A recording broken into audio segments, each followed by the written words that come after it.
Today's New American Standard Bible reading is Obadiah and Revelation 8. Obadiah. The vision of Obadiah. Thus says the Lord God concerning Edom. We have heard a report from the Lord, and an envoy has been sent among the nations, saying, Arise, and let us go against her for battle. Behold, I will make you small among the nations. You are greatly despised. The arrogance of your heart has deceived you, you who live in the clefts of the rock, in the loftiness of your dwelling place, who say in your heart, Who will bring me down to earth?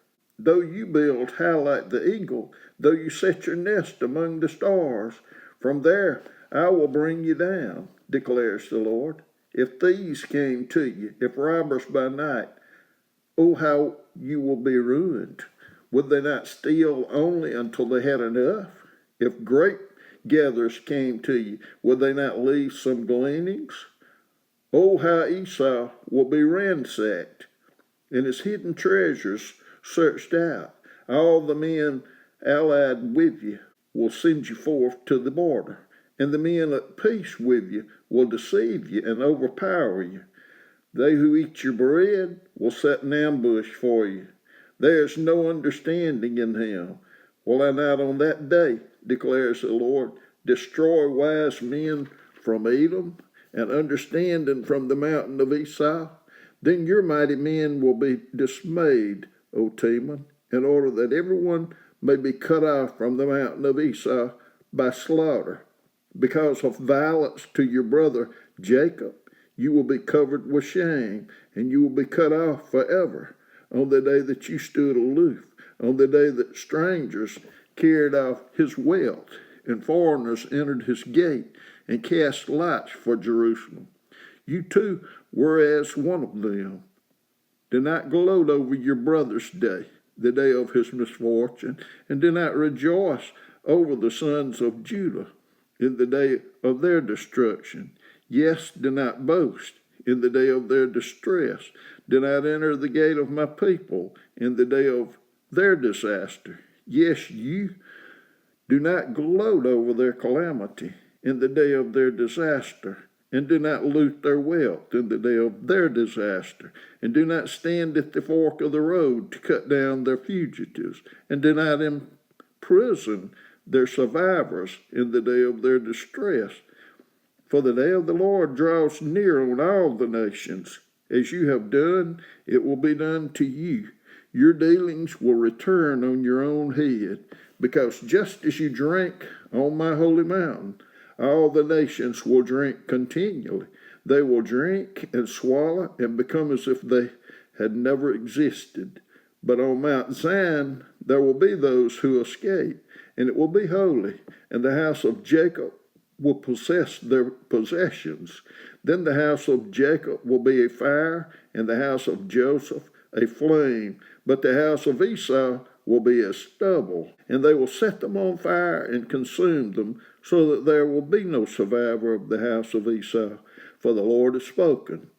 Then those of the Negev will possess the mountain of Esau, and those of the Shephelah, the Philistine plain. Also they will possess the territory of Ephraim and the territory of Samaria. And Benjamin will possess Gilead, and the exiles of this host of the sons of Israel, who are among the Canaanites as far as Zarephath, and the exiles of Jerusalem who are in Sepharad will possess the cities of the Negev. The deliverers will ascend to Mount Zion to judge the mountain of Esau, and the kingdom will be the Lord's. Revelation chapter 8. And when he broke the seventh seal, there was silence in heaven for about half an hour.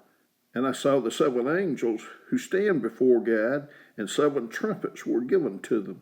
And another angel came and stood at the altar, holding a golden censer, and much incense was given to him, that he might add it to the prayers of all the saints upon the golden altar which was before the throne. And the smoke of the incense with the prayers of the saints went up before God out of the angel's hand. And the angel took the censer, and he filled it with the fire of the altar and threw it to the earth.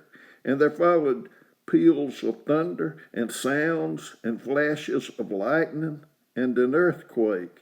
And the seven angels who had the seven trumpets prepared themselves to sound them.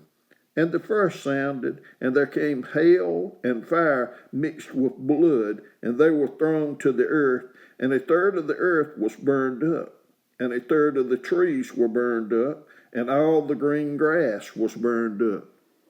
And the second angel sounded, and something like a great mountain burning with fire was thrown into the sea, and a third of the sea became blood, and a third of the creatures which were in the sea and had life died, and a third of the ships were destroyed.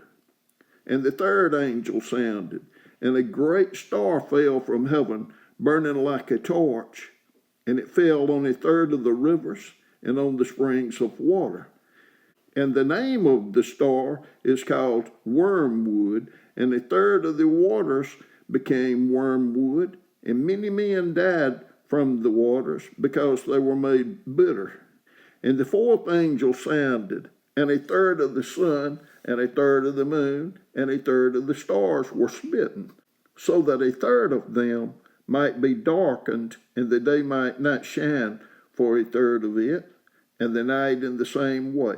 And I looked, and I heard an eagle flying in mid-heaven, saying with a loud voice, Woe, woe, woe to those who dwell on the earth, because of the remaining blast of the trumpet of the three angels who are about to sound.